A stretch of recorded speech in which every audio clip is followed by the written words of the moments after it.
What's going on, guys? Let me bring my mic a little bit closer here. Hope you guys are doing alright today, and welcome back. We've got a commander deck purchase for Joey, all the way from the Netherlands. Thank you, Joey, for the support, man. Really appreciate it. So, we are playing Colorless Eldrazi today, and we got a little bit of a conundrum here. So, a few things going into building this deck. Joey spent $100 on this deck, so let's hopefully we hit that value and many times over. I actually think that this deck was quite more expensive than $100, but we're playing Colorless Eldrazi, which is really hard to build cheap, honestly. And we didn't even include as many Eldrazi as I would like to, but we gave Joey wanted me to build it so that he could cheat Eldrazi on here, which I tried to include as many Eldrazi as I could. I tried to convince him to play 5-color. I wasn't able to. He wants to play colorless, so we did have to we were a little constrained here. I was not able to include as many Eldrazi as I wanted to. I have a ton of Eldrazi from multiple sets that unfortunately are not all colorless. They don't fit that archetype for commanders, so but with what we were going to build with, I think we did a pretty darn good job. Joey did mention he's probably going to swap out the commander options. I personally think we should build this with Karn. That's just my personal opinion. I think Karn is going to be a massive powerhouse considering how much artifact. So as this deck is built right now, Karn is probably the best choice for the commander. The backup commander or other option was Ugin, the Spirit Dragon. Obviously, using that gain 7 life, draw 7 cards, and put up to 7 permanent cards onto the battlefield from your hand. Kind of cheat ability there. So there's that cheating kind of theme that we're going for. So we really are. The goal is to cheat Eldrazi onto the battlefield and not have to pay their ridiculous cost. Because most Eldrazi start to get very, very hard to cast when they're 13, 12, 13, 14. I mean, we have some ridiculously high costing Eldrazi out there. But you guys be the judge. Let me know what you think. My suggestion for Joey is going to be that, one, when he gets the commander that he wants, I do forget which Eldrazi he mentioned. I think the Gorger was what he was talking about, is what he wants for his commander. So he might have that on hand already, or might be planning to purchase that. I think it's like a $25 Eldrazi. So he might go with that, but let me know what you guys think. How would you play this? Personally, I think I'm going to play it as Karn the way it's built right now. Ugin's still a great option. I mean, Ugin's just a powerhouse. I love Ugin as a planeswalker. It's such a good version of him too. Such a beautiful card. But Karn Living Legacy is a 4-drop, and he's going to create a tap Power Stone as his +1, and we can use that to basically create mana for all of the artifacts that we're going to have in this deck that are going to help us cheat any of those cards that we want onto the battlefield. So -1, we could pay any amount of mana and look at that many cards from the top of our library and put one of those cards into your hand and the rest on the bottom of your library in a random order. The great thing is, too, is that we can use those Power Stones since we can't really use them other than to pay mana to cast artifact spells or activate basically abilities. Can't be spent to cast a non-artifact spell. So that's going to help us go search our deck and find the Eldrazi cards that we want to. So once we have those artifacts on the battlefield that are going to help us kind of cheat things onto the battlefield, reduce costs, things like that, we're going to be able to go very easily look through our deck with this -1 ability. But our -7 ability, which is also kind of a way that we can end the game, is that we're going to tap an untapped artifact we control, and the emblem will deal 1 damage to any target. It's actually really, really strong, considering how many artifacts Karn can potentially make in the course of an entire game. So it doesn't seem like a lot, but I mean, if you have abilities that are going to let you untap all your artifacts during your opponent's turns, that can be absolutely sick. So Karn Living Legacy, definitely built as a strict like artifact deck. Colorless artifact deck can actually be really, really gross. I have seen some of those Karn decks just go off. It's sickening. One thing I will also note, I didn't have a Soul Ring to put in here. I could not find a Soul Ring. I looked so hard. But so definitely, Joey, go ahead, add a Soul Ring in here. You're going to need one. Shouldn't be too hard, though. But Karn Living Legacy, Ugin the Spirit Dragon. Yeah, Ugin, Deals 3 damage to any target for his +2. -X, he exiles each permanent with converted mana cost X or less. That's 1 or more colors. So pretty much, I mean, colorless is not a big archetype, but this really, it's going to work really, really good because we're playing colorless. So he's not going to affect any of our stuff. So none of our artifacts, none of our kind of creatures. Really nice there, since we're not playing anything that's 1 or more colors. We are 0 colors today. 0. Zero. Hurrah.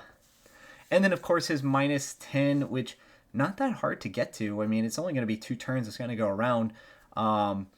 Although Ugin is going to be a massive, massive target as soon as he hits the battlefield. So that's kind of another reason that I don't really like him terribly as the commander. He's pretty high cost to get onto the battlefield. So people have plenty of time to prep for him being on the battlefield.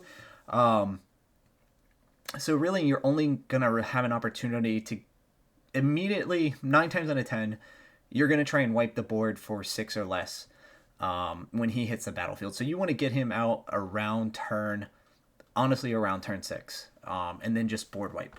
So that's going to be kind of hard to get off that -10. And yeah, he's just high. He's just high priority as soon as he hits the battlefield because nobody wants to get hit by that wipe. And don't want to let him sit around and just keep getting to get loyalty. So personally, I think Karn's going to work out best. We're going to get right into it. We have Pyre of Heroes. 2 tap, sack a creature. Search your library for a creature card that shares a creature type with the sacrifice creature and has converted mana cost equal to 1 plus that creature's converted mana cost. Put that card onto the battlefield, then shuffle your library. Activate the ability only anytime you can cast sorcery. So really, we can use this to go search our library if we know exactly what we want. We have a 7-drop Eldrazi and we want an 8-drop instead. We know the 8-drop we want, or 9, 10, 11, 12. You guys know how it goes. We can use this very easily to go all the way from 1 to 12. Obviously, it's going to take a lot of turns, but sometimes we just know that game finisher Eldrazi that we want to get on the board. This is going to be a great card to do that because it's going to pull it right from our deck. Strixhaven Stadium. Add colorless, put a point counter on Strixhaven. Then when a creature deals combat damage to you, you're going to remove a point counter. Whenever a creature you control deals combat damage to an opponent, put a point counter on it. And if it has 10 or more point counters on it, remove them, and that player loses the game. So kind of a gimmicky game finisher right there. It's going to be sick because a lot of the Eldrazi that you're going to see, most of them are going to have Annihilator. So we're going to be making our opponents sacrifice stuff, and then we're going to be taking it from them. I mean, it just gives you a lot of advantage and the opportunity to get those point counters. You can also proliferate. So we have a Karn's Land in here. There are a ton of ways to do proliferation in colorless. That is going to make you kind of a target because people are not going to want to see this get to those 10 counters. We're not worried though. We go all in. We're going to do it. Soul Talisman. Suspend 3 for 1. So basically you're going to have to wait 3 turns, but you're going to get a Talisman artifact with tap for 2. Couldn't find a Soul Ring, but we could find a Soul Talisman. My goodness. All right. Dermataxi. Enters the battlefield. Exile a creature card from a graveyard. So most likely we're going to end up exiling one of our Eldrazi that has Annihilator. So until end of turn, tap 2 untapped creatures you control. Most likely going to be 2 tokens, one of our little Eldrazi spawn, and then the Dermataxi becomes a copy of the exile card, except as a vehicle artifact in addition to its other types. So then we're just going to swing away with something that probably has like Annihilator. Annihilator 4 would be sick, but anything Annihilator 2 or greater, I mean, it's just going to be fun. I love Annihilator. All right, Spawnbed Protector. At the beginning of your end step, return up to 1 target Eldrazi creature card from your graveyard to your hand. Fantastic, because Eldrazi are so expensive, and it just hurts so much when you lose one. It really does, because you're just like, wow, just spent a 2 mana spell to kill my 10-12 drop. I hate my life right now. So, Spawnbed Protector, going to give us those Eldrazi back that we're going to spend a lot of time and effort to get onto the battlefield. But he's also going to create 2 1/1 colorless Scions that are going to sack and add mana. So he's 6/8. This is a great Eldrazi. Yeah, I think he's mid-range, so he's probably like $7 to $10. But Thought Not Seer in the special guest foiling. So we've got a nice little showcase here, special guest. And when he enters the battlefield, target opponent reveals their hand. You may choose a non-land card from it and exile that card. When he leaves the battlefield, target opponent draws a card. So unfortunately, they're going to get to draw a card, but this could be really good depending on what we're able to exile. We could end up exiling something from their hand that they really, really need for a good combo. And I mean, yeah, they may draw something that's also really, really good, but just getting something out of their hand that they might really need. Thought Not Seer is kind of a fun Eldrazi little card right there. Progenitor's Icon. Of course, we're going to choose Eldrazi. Add 1 mana of any color. We're playing colorless, so it doesn't really matter, but maybe somebody can answer this below, but can you choose waste as your color? Answer below. What do you guys think? But yeah, no, you can't. The next spell of the chosen type you cast this turn can be cast as though it had flash. Really good there. So if we've chosen Eldrazi, ultimately there are not a whole lot of ways that I know of to really get your Eldrazi creatures with haste. Since we are playing colorless, we don't have that 5-color option where it's a lot easier to go with red or green to give our creatures haste. So we're really going to be trying to cast a lot of these spells, colorless spells, with flash during our opponent's turn. So we want to cast that at the end step of somebody else's turn right before we get to go, so that when it's our turn, we can smack somebody with Annihilator, whatever. Urza's Blueprint. So Echo 6. Unfortunately, we're going to have to pay that 6, but no worries. Urza's our commander, so we're going to have a bunch of those little mana rocks out on the battlefield. We're going to be able to pay that 6 pretty darn easily. And then we're going to have draw. So we have a nice little draw engine right here. Yeah, I mean, it's only 1 extra card per turn, but we will take it. There's just not a whole lot of colorless draw, so just keep that in mind. And it should be very, very, very, very, very, very easy to get into this card. I mean, 6 for that, not hard at all. Reckoner Bank Buster. Got this in here. We want some charge counters, so we really want to get this for draw a card. So we're going to remove a charge counter, draw a card. Just going to give us some draw early on. And then we're also going to get a 1/1 colorless pilot creature token. So we'll get a nice little chump blocker at some point, and we're going to get a treasure token. So I mean, Reckoner Bank Buster is just a great draw engine.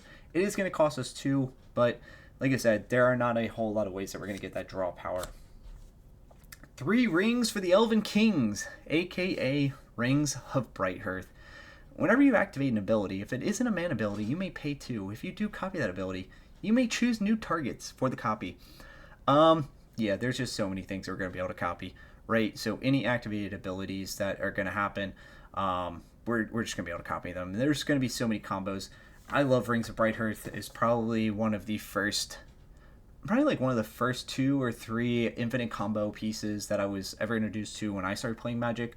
And it's just a powerhouse, and there's a reason that it's always priced where it's at. So really good card. Not sure where, I mean, it's definitely come down over the years, but I remember when I first started, Rings of Brighthearth used to be like a $50 card. Mind's Eye for 5. Whenever an opponent draws a card, you may pay 1 if you do draw a card. You know, at this point, I think we're just going to run into another scenario where I said there aren't a lot of ways, and yet we're going to see all of the ways that we can generate draw with colorless. So we do have Mind's Eye here. It's going to let us pay 1 whenever our opponent draws a card. So if playing multiplayer, it's actually really good. We may not want to do that right away. Could wait till that third player goes, draw that 1 extra card, wait till we're sure that, like, you know, there's nothing we want to do in response. Or maybe we're not casting anything, but that's going to be a great way to generate some draw. Tablet of Completion. So we've got a tablet here. It's going to get completed by putting oil counters on it. So we're going to tap it, put an oil counter on it. Or we could tap it to add a mana, a colorless waste. And we can only tap it for that if it has 2 oil counters on it. But once we do have those oil counters, we're going to pay 1, tap, draw a card, once it has 5 or more oil counters on it. So it will take a while to get those oil counters, 5 turns at least, but it is going to generate, probably you're going to be more mid-range right there, so probably like turn like 7, 8, you're going to be able to draw, pay 1 and draw that card every turn. Burnished Heart, of course, 3 sack, let's go get 2 basic lands. Gold Vein Pick, going to create some treasure tokens for us. Sisay's Ring, 4, tap it for 2. We have Traveler's Amulet right here. We're able to go search for a basic land card. Planar Bridge. Alright, here we go. Now 8 may seem like a lot, guys. It may seem like a lot, but you get to go fetch a permanent from your library and put it onto the battlefield. I mean, a lot of Eldrazi, especially the really, really dangerous ones, with some sick ETBs on them as well. Unfortunately, a lot of them do have required to cast from your hand, but there are a handful that do have ETBs that are just based off of, you know, entering the battlefield. They don't require you to cast them. Anyways, you're going to go get that for 8, which is nice because we're going to put them right onto the battlefield. The deck of many things. I actually just put this into another deck, but I actually just think that it would be hilarious. I just think it would be freaking hilarious to just bring back your own Eldrazi. Now, obviously, you're going to lose the game if it dies, but I just want to see like a massive game-ending Eldrazi enter the battlefield, and you just win the game. You just got to get really lucky and have no cards in hand and roll a d20, but it's also going to give you, most of the time we're going to go for that 1 to 9. Like I said, our Eldrazi cost a lot. They are 10, 12 drops. Obviously, we're going to have a lot of ways to get them onto the battlefield, cheat them, but it is going to take time to set that up. And before that does happen, it's going to kind of suck if we are not able to achieve that. On the other hand, we have the 10 to 19, which is to draw 2 cards. It's probably going to be the other option that we're going to hit. You're probably going to hit that 1 to 9 a lot more than often. 10 to 19, probably, you know, second, and then you might every 1,000 games hit that 20. I don't know. My luck's not like that. Inspiring Statuary. Non-artifact spells you cast have improvise. Fantastic. So this card is going to pair wonderfully with our Karn, who's going to make all those power stones. So guess what? Our power stones were not able to help reduce mana abilities. Pay for 1. They weren't able to reduce because we can't use them to cast non-artifact things. But with Inspiring Statuary, we can, right? So actually going to pair really nicely there to help use those power stones to cast our Eldrazi. Wondrous Crucible. Permanents you control have War 2. It's great. It's going to be able to negate some of those target spells, unless they pay 2, obviously. And then at the beginning of your end step, you can mill 2 cards and then exile a non-land card at random from your graveyard. Copy it. You may cast the copy without paying its mana cost. Crazy. So, hey, why don't we just go ahead and do that with our Rings of Brighthearth, and we're going to get 2 cards for 2 mana, right? So we're going to cast 2 copies from our graveyard for 2 mana. Hopefully we're going to get some really, really gross large Eldrazi. I know everybody's like, have we even seen an Eldrazi yet? Yeah, we saw 1 Eldrazi.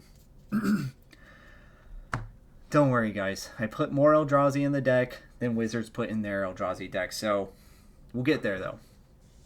Cryptic Gateway. Tap 2 untap creatures you control. You may put a creature card from your hand that shares a creature type with each creature tapped this way onto the battlefield. Alright, so we're going to tap 2 of our little Eldrazi spawn, and then we're going to put a creature card that shares a type with them onto the battlefield. 2 Eldrazi spawns to get a free Eldrazi. I mean, that's dope. I can't tell you. There are a lot of cheat cards here, and everybody's going to be like, there are so many cheat cards, but there's no cards to cheat onto the battlefield. Yes, so Joey will have the option to swap out and pick his favorite ones, and then be able to put in some of those Eldrazi that he already has. But we do have Eldrazi in here, I swear. 3, Colorless for Liberator, Urza's Battlethopter. So flash flying. The best part about this spell is that you may cast colorless spells and artifact spells as though they had flash. Absolutely fantastic. And on top of that, it has the kicker of if the amount of mana spent to cast that spell is greater than Liberator Urza's Battlethopter's power, which most of our Eldrazi are going to be, you're going to put a +1/+1 counter on the Liberator. Oh, look, an Eldrazi. Finally. All right. So we've got Kozilek, the Great Distortion. For a big 8 and 2 waste.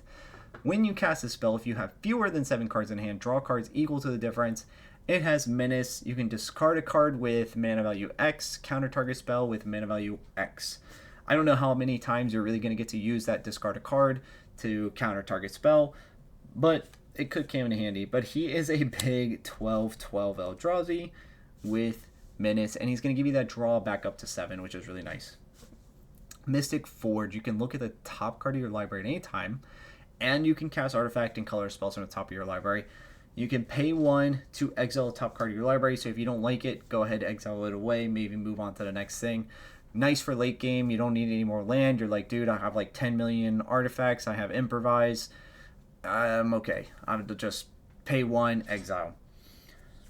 Might be nice too for like a Sensei's Divining Top paired up with that. Quicksilver Amulet. Alright, so 4 tap, put a creature card from your hand onto the battlefield. Guys, just please don't do this during your own turn. Unless you really, really have to. Please do this on somebody else's turn. For the love of God, don't be that noob. At the end of somebody else's end step. Ooh, what a good card.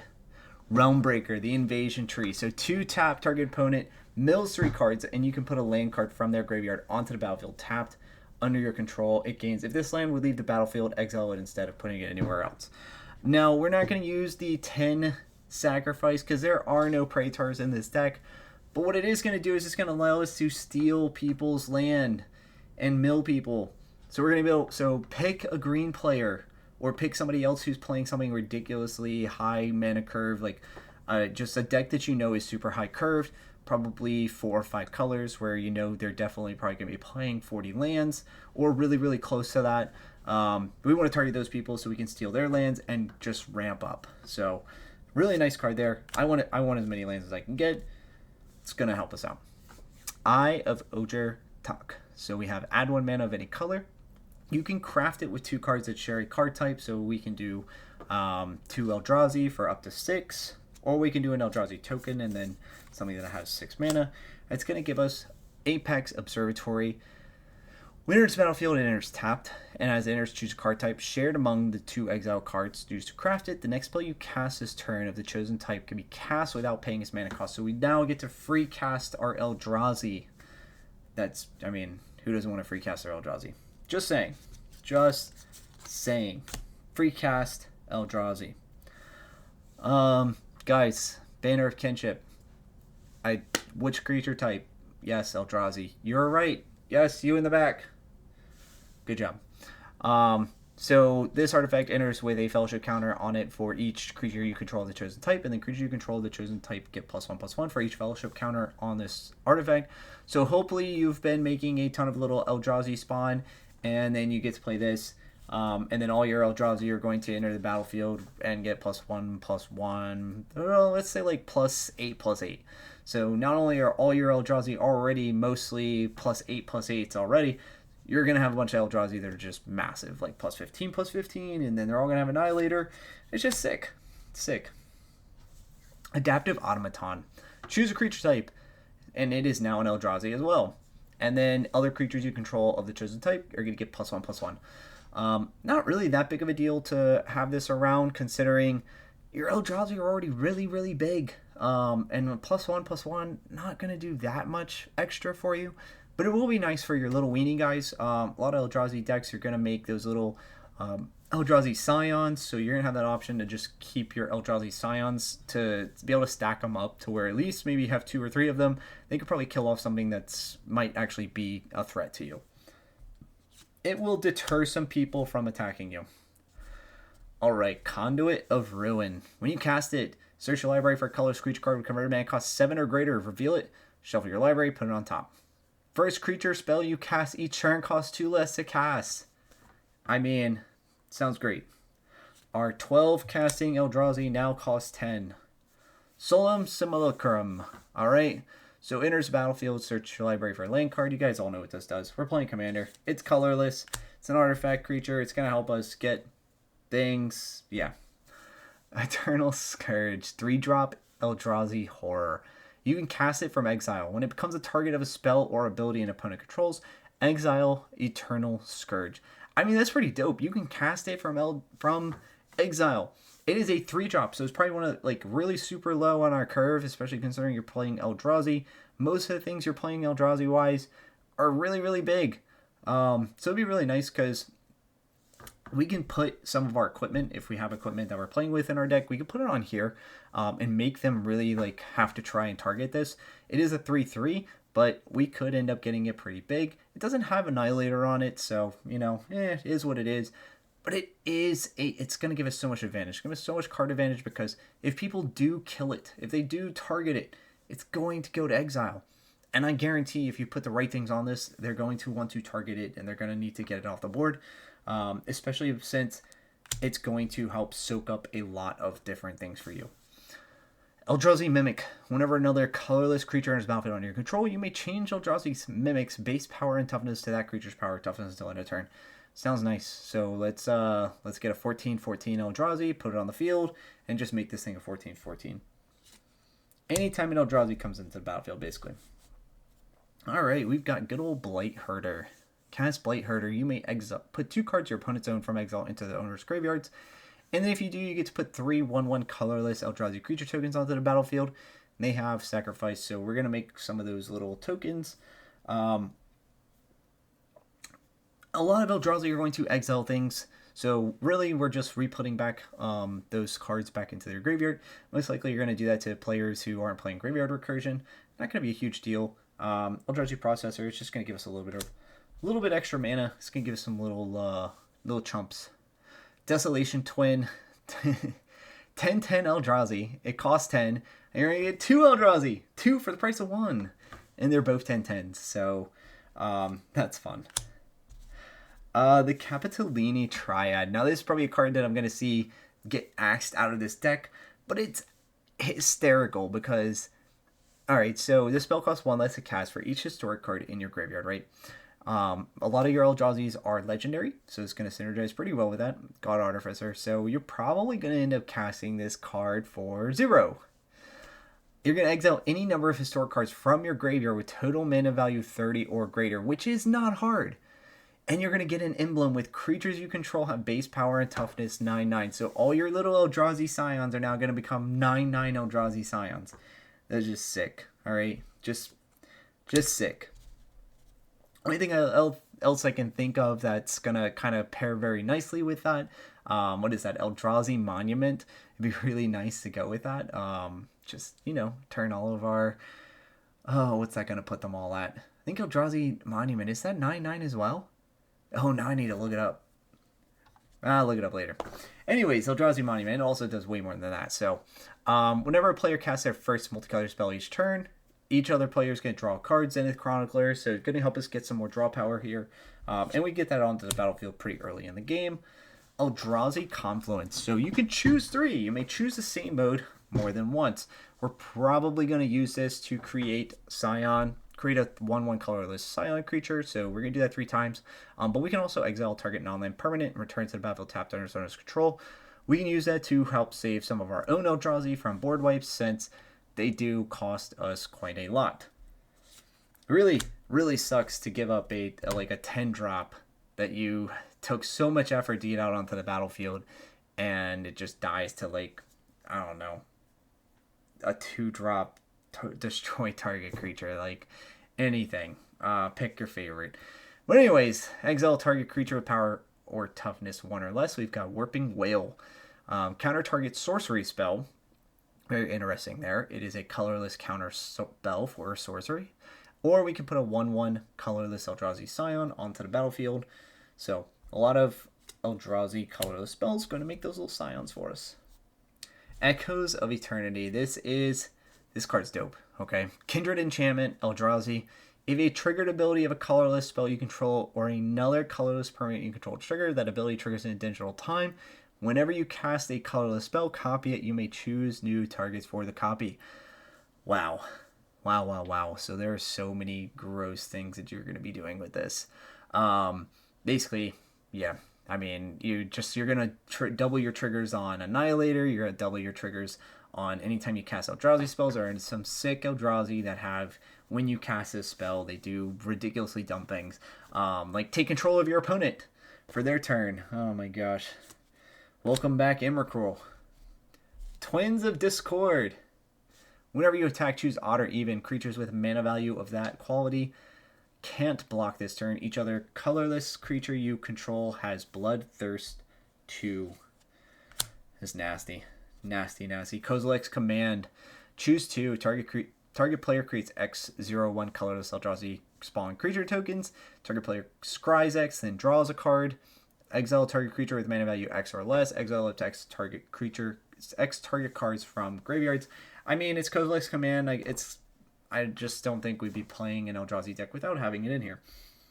It's like, it has to be in there. This is a funny one. So because Eldrazi's do cost a lot to cast, and sometimes we may not exactly have a ton of creatures onto the battlefield, I put in a Transmogrifying Wand just so we could kill 3 things. So remove a charge counter from it, destroy target creature, and then they get to create a 2/4 White Ox creature token. You only get to do it as a sorcery, so yes, you're going to have to do it on your turn, but it's only going to cost you 1 to do it on your turn, so that's actually not too bad. But it is it's going to be a decent removal spell. So you're going to have the opportunity to maybe buy you some time just to kill things that don't have hexproof or indestructible. Gruesome Slaughter, game finisher right here, right? So this creature deals damage equal to its power to target creature until end of turn, colors creatures you control. Now, ideally, we would want our sorcery spells to be able to cast them during our opponent's turn so that we can just take all of our creatures, wipe the board. You guys figure out how to do that in Colorless, let me know. And then we can let Joey add that to his deck. There's just so many, playing Colorless has so many restrictions. I know there's a lot of different ways you can play it now that we have a lot more sets with a ton of different new Colorless, but since we are themed around Eldrazi, it's still very hard. I mean, there's just so many, there are not so many options like there are playing, if we were playing 5 color, right? But that's okay. We're still rocking it. Karn Silex, obviously, we're going to, players can't pay life to cast spells or to activate abilities, and then this is going to basically be our board wipe for us. Mana value X or less non-land permanents, so we're going to save this if we're in a tough spot and we just need to clear off the board. Crawl Space, this is going to buy us time, so if we end up getting stalled or we're in a bad spot, no more than 2 creatures can attack us each combat. It's really going to help out, especially if we have like 1 creature on our battlefield that's really big and can really just save us for a long time. This could be nice because maybe we only want to let 1 get through, or we really just want to deter people from attacking us. The Millennium Calendar. I had to make sure that there wasn't white on this because for some reason I thought there was white on this card for a while, but it's a 1-drop. Whenever you untap 1 or more permanents during your untap step, put that many time counters on the Millennium Counter. I really like this card. So if you're going to keep Karn, this is great for Karn because you have all those artifacts that you can tap. It doesn't even matter if you use them or not. You have all those mana rocks, those power stones. But when there are 1,000 or more time counters on it, sacrifice it and each opponent loses 1,000 life. All right. Double the number of counters by paying 2 and tapping the Millennium Calendar. Honestly, it should be so easy to do. Like, as a win condition card for Colorless, this should be really fun. This should be in every Colorless deck. Win con for Colorless, or even just a lot of Artifact decks. If you're playing Artifact, that's going to be great. Mirror Shield. A quick creature gets +0/+2 and has hexproof. And whenever a creature with Death Touch blocks or becomes blocked by this creature, destroy that creature. Yeah. Like I said, guys, it is really crappy to just swing big with your nice big Eldrazi creature, and then, you can't do anything because, well, they have that 1/1 Death Touch snake on their battlefield, and you're just like, really, man? That 2-drop with Death Touch kills my 10/10? The feeling. Them feels, guys. Cloak of the Bat, let's give our Eldrazi flying and haste, because why not? Nazgul, Battle Mace. Equipped creature has Menace, Death Touch, and Annihilator 1. So, and whenever an opponent sacrifices a non-token permanent, put that card onto the battlefield under your control, unless that player pays 3 life. Whenever a creature with Annihilator 1 attacks, if any player sacrifices a permanent, So really cool right there. They're gonna have to sacrifice. They're gonna have to pay 3 life just so they won't have to give us some kind of permanent. But I mean, who doesn't like Menace? Who doesn't like Death Touch? And Annihilator 1 really fits that Eldrazi theme, in my opinion. It just, everything about Eldrazi just screams Annihilator. That's the only thing I can think of whenever I think of Eldrazi is Annihilator. Then Emrakul. Alright, Excalibur Sword of Eden. The spell costs X less to cast, where X is the total mana value of historic permanents you control. Alright, well, we only need 1 legendary Eldrazi to make this cost 0 to cast, and then your equipped creature is going to have +10/+0 in Vigilance. Who doesn't like a big, nasty, scary Eldrazi with flying Vigilance, +10/+0? Yeah, I mean, I don't like that. Swiftfoot Boots, beautiful, beautiful actually. Printing, I actually like the style of this Swiftfoot. Very nice card right there. Yggdrasil, the Rebirth Engine. When enters battlefield, exile all creature cards from your graveyard. Exile top 3 cards of your library. And you can pay 4, tap it, and put a creature card exiled with Yggdrasil onto the battlefield under your control. Gains haste until end of turn. So this is a great way to cheat Eldrazi from your graveyard onto the battlefield. It's also a great way to just mill the top of your library and cheat cards from your library onto the battlefield for 4, because they're also going to get haste, which is, it's actually really sick. I mean, especially if you have something with like anything with Annihilator and you just give it haste, and yeah, people really have to watch out for that, because you just come next turn, you could just be swiping at them for 14, 15 damage with Annihilator. So that's sick. Staff of Eden, Volt's Key. With Staff of Eden, Volt's Key enters battlefield, put target legendary permanent card not named Staff of Eden's Volt Key from a graveyard onto the battlefield under your control, and then draw a card for each permanent you control but don't own. So you can either go steal somebody else's card, or we can just put our own giant Eldrazi onto the battlefield. Yeah. Forsaken Monument. Colorless creatures you control get +2/+2, and then whenever you tap a permanent for colorless, you're going to add a colorless waste, and then whenever you cast a colorless spell, you're going to gain 2 life. I mean, this is just great card. Great card for colorless. Here we go. Everybody's favorite. Sire of 7 Deaths. First strike, Vigilance, Menace, Trample, Reach, Lifelink, Ward, pay 7 life. The only thing it's missing is Annihilator 7. That's the only thing it's missing. Literally, if it had Annihilator 7, this card would definitely be over $100. I don't even know if they could print that with Annihilator 7 on it. That would just be sick. But Sire of 7 Deaths, if it had, yeah, Annihilator 7 on that thing, it would be done. Emrakul, the World Anew. When you cast a spell, gain control of all creatures target player controls, flying, protection from spells, and from permanents that were cast this turn. When it leaves the battlefield, sacrifice all creatures you control, and you can pay 6 for its madness cost. So basically, if you end up having to discard it, you can pay 6 to then cast it. So not too bad. We can cheat it on there for 6 by discarding from our hand. So getting into the lands. Lands, oh my gosh. So I gotta say, I feel like did a really, really good job of finding a lot of lands that are really gonna help this deck. So focus, honestly, Joey, finding more Eldrazi to put into the deck. You have tons of options to choose from for how you're going to cheat your creatures onto the battlefield. But the lands are really, I mean, I just feel like we did a great job. Rogue's Passage, classic. Ash Barrens, basic land cycling. Grey Havens, so you're going to scry 1. Add 1 mana being color among legendary creatures. We don't really care about that. Hidden Grotto, you're going to get to Surveil 1. Takashi's Dig Site 3 and Surveil 1. Of course, we're going to need some waste, basic land waste. I even found a snow-covered waste, which was fantastic. Waste, so not a whole lot of waste. We found most of our lands in actual non-basic lands. So, Promising Vein, 1, sacrifice and search your library for a basic land card. So we have basically go fetch a land. So clear out our deck, give us more card advantage. Darksteel Citadel, indestructible artifact land. Roadside Reliquary, we need an artifact or an enchantment, and we can draw 2 cards. Great. Ruins of Oron Reef, put a +1/+1 counter on target colorless creature in a battlefield this turn. Fantastic. Abstergo Entertainment. You can pay 3 and tap it, exile it, and return up to 1 target historic card from your graveyard to your hand. Then you're going to exile all graveyards. Hopefully you don't have anything else in there. Mirex.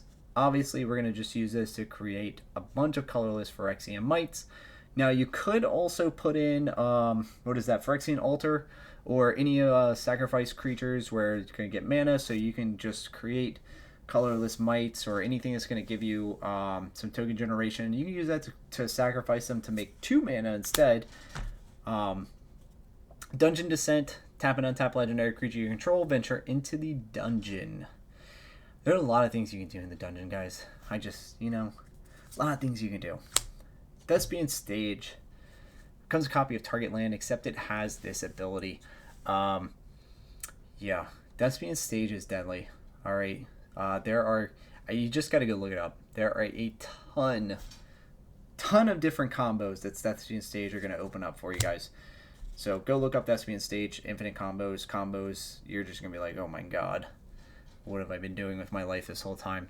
Echoing Deeps. Enter the battlefield tapped as a copy of any land card in a graveyard, except as a cave in addition to its other types. Again, let's say they destroy one of our lands that we need for comboing. We can go get that back. Or even we sacrifice one of our lands to return one of our giant Eldrazi creatures. We can just copy Echo Deeps to that land that's in our graveyard and then use that to sacrifice and return another creature card. So it gives us a little bit of card advantage there. Labyrinth of Scoffus. Remove target attacking or blocking creature from combat. So a little bit of a stall there. Same thing, Maze of Ith. Untap target attacking creature. Prevent all combat damage to be dealt to and dealt by that creature this turn. Gonna help us out to avoid a lot of bad things. Bonder's Enclave. Draw a card. Activate only if you control a creature with 4 or greater. Like all of your Eldrazi have more than 4 power. Mishra's Foundry. Alright, so there are actually a few of the creature cards. Yep, there we go. Cavernous Maw. Alright, we need these creature lands in here. Mishra's Factory. I know, I had to keep... Can't tell you how many times I went back and forth between these 2 lands. I was just like, did I already put that in there? And I was like, wait, is Foundry in there? Factory in there? Which one is it? So, we're going to need a few things just to maybe help us chump block, keep some small early game things out. Shrine of the Forsaken Gods. Add 2 to your mana pool, spends mana only to cast colorless spells. Fantastic. And you can only activate this ability if you control 7 or more lands. Soulstone Sanctuary. Another creature type. Crawling Barrens. Another one. So, I like the fact that we can have Karn because we can just, make all those power stones and just pump up Crawling Barrens. But, Proliferate, Karn's Bastion. So anytime we're going to get those +1/+1 counters. Tyrite Sanctum. So interesting card here. We can make legendary creatures become gods into two other types. And then we can put a +1/+1 counter on it. And then we can make those legendary gods indestructible. So a little interesting, kind of slow, but it definitely could come in handy. Especially if we have a ton of colorless mana just like laying around from our artifacts. We could end up using a lot of these things to basically help us out and survive. Like I said, there is going to be a bit of editing to this deck for Joey, since we do have plenty of room to add more creatures in here and remove some of those cheating artifacts out of that deck. But Drannith Ruins, put 2 +1/+1 counters on target non-human creature that entered the battlefield this turn. We've got target commander gains lifelink until end turn, so Witch's Clinic. Now, this is something I was a little curious about, because if you think about it, with Ugin's ability, you can give Ugin your you can give it lifelink, and when it deals that 3 damage ability, you can gain life from that damage ability. But what about Karn's minus ability?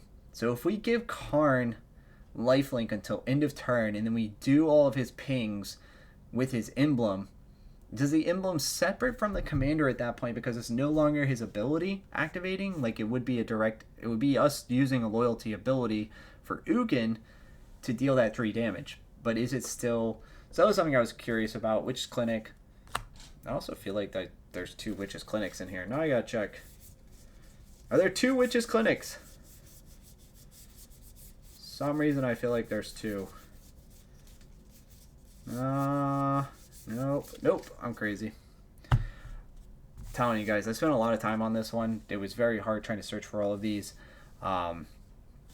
This one was very difficult to try and fulfill. So my goal was to include as many colorless Eldrazi as I could, and then give him a lot of options for ways to cheat cards onto the battlefield, so that when he decides what Eldrazi he wants to put in there, he can also decide which ones he likes the best and include those in his deck. High market, sacrifice creature, gain a life. Blast Zone. I mean, sacrifice Blast Zone, destroy each non-land permanent with mana value equal to the number of charge counters on it. Very specific, but could come in handy really early on, especially if we need that to be 0. We can do 0, can't we? Oh no, it enters with a charge counter already on it, so it's already going to negate. Unless we somehow manage to remove a charge counter and make it 0, would that count? Sacrifice, destroy each non-land permanent with mana value equal to... Yeah, that could count, so we just have to remove that counter. Alright, Sanctum of Ugin. Whenever you cast a colorless spell with mana cost 7 or greater, you may sacrifice it. If you do, search your library for a colorless creature card. So, going to give us that fetch ability. We just got to cast something with 7 or greater. 2 and 1, we get to draw a card. Activate this ability only if you have no cards in hand. Seagate Wreckage. Got Emergence Zone. 1, sack it. You may cast spells this turn as though they had flash. Be really nice if you really need to get that Eldrazi onto the battlefield at the end of your opponent's turn. I love Nesting Ground. Such a good freaking land. So move a counter from target permanent you control onto another target permanent. Activate only as a sorcery. I don't know. I just love Nesting Ground. This just such a really fun card, especially now where you have actual counters like flying counters, things like that. You could put like I think it's the crystalline, what is it? Crystalline Golem or something like that, which gets new counters every turn randomly from First Strike to Hexproof to things like that. And then you could just transfer those counters over. That's kind of interesting thing I was thinking about at one point. But anyways, Traveler's Amulet, search your library for a basic land card. Put it into your hand and shuffle. That's the deck, guys. I think overall, like creature creation, we're at like 30%. So 30% of the deck is creature / something that generates creature tokens. Not very high. I'd honestly like to get that up to 40 or 50%, since there are so many things that are cheating onto the battlefield. And really just focus on honestly just getting more creatures into the deck. So that would be my advice for improving the deck. It's a lot of those, a lot of the lands, I think lands probably 36 to 38. It's difficult to say, because if you go anything else other than Karn, obviously you're going to need to keep that land a little bit higher, because you have all those high costing creatures, and if those artifacts get destroyed that are going to help you cheat, you're going to be up a creek without a paddle. So I really like Karn as a commander. Even if you decide to switch into other Eldrazi, I just think he has so much utility. He has the ability to really ramp into those really, really good artifacts that are going to just provide so many different options for how you get your Eldrazi onto the battlefield, how you replay them from your graveyard, the recursion. Karn's my choice, through and through. So, but that's for Joey to decide. Joey, enjoy the cards, man. I really appreciate the support. I mean, I'm pretty sure if you deconstruct the deck, and card value wise, you're looking anywhere from $150, $200. It's absolutely crazy. It was so hard to. I even was like, how do I just bring the value down, because I was just way over what I would offer on a normal basis. But honestly, a lot of the cards just sit there anyway, so I was just like, I'm not even worried about this. Let me just try and put together the best deck I can with the most playable cards for him that kind of fit his archetype. Even though he was very, very constricting with me on this archetype, made it super difficult. I know that a lot of these cards are going to find homes, maybe if not even in his Eldrazi deck, they're going to find homes in other decks. So, Joey, thank you again for the support, man. Enjoy the cards. They should be on their way to you. If not, they've already gotten there. And everybody else, appreciate it. Enjoy the content. Till next time, Mr. T.